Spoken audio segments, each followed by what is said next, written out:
Making lasagna the traditional way can sometimes be a time-consuming affair.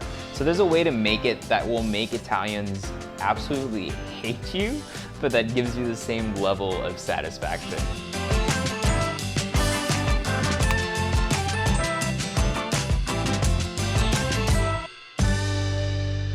This is probably one of the easiest dishes I'm ever gonna show you how to make. And it's all made in one pan or one pot or whatever you wanna call it. So you have less prep time, less mess in terms of what to clean up. The ingredients are really simple, but you get all that delicious flavor that is similar to lasagna. So this dish looks like lasagna, it tastes like lasagna, but we can't officially call it lasagna. So we're just gonna call it like a cheap one-pan lasagna.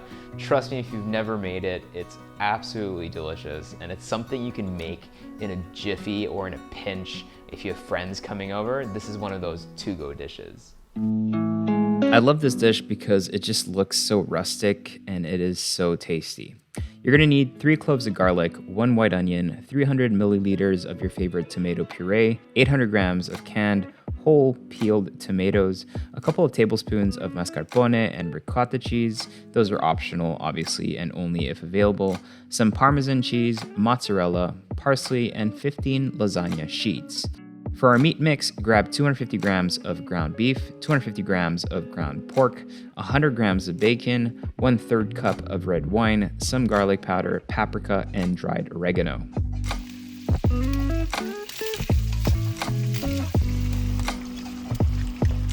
Let's start by putting all this together.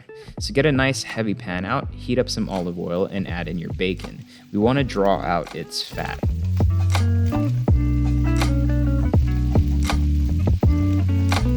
Make a well in the center, and after 3 minutes, toast your garlic powder and smoked paprika just to really bring out those flavors. After 2 minutes, add some ground beef and ground pork for everything to get nice brown and crispy.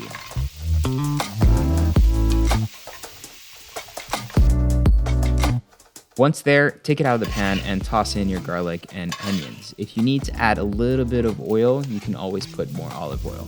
Cook this until the onions are tender but not colored.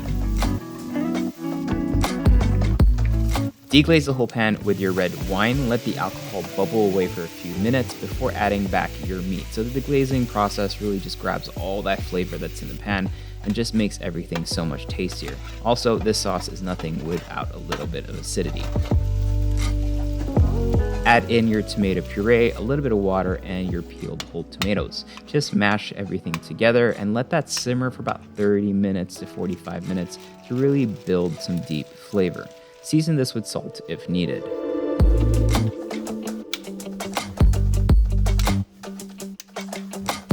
Once ready, break your lasagna sheets into the mix. You don't have to add too much here. I used about 15 sheets broken up.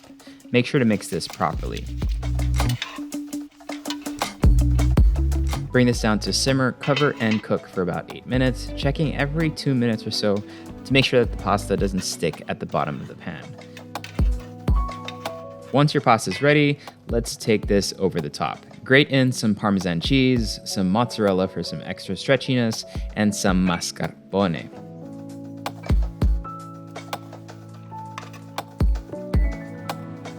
For a healthy little touch, you can add some finely chopped parsley as well.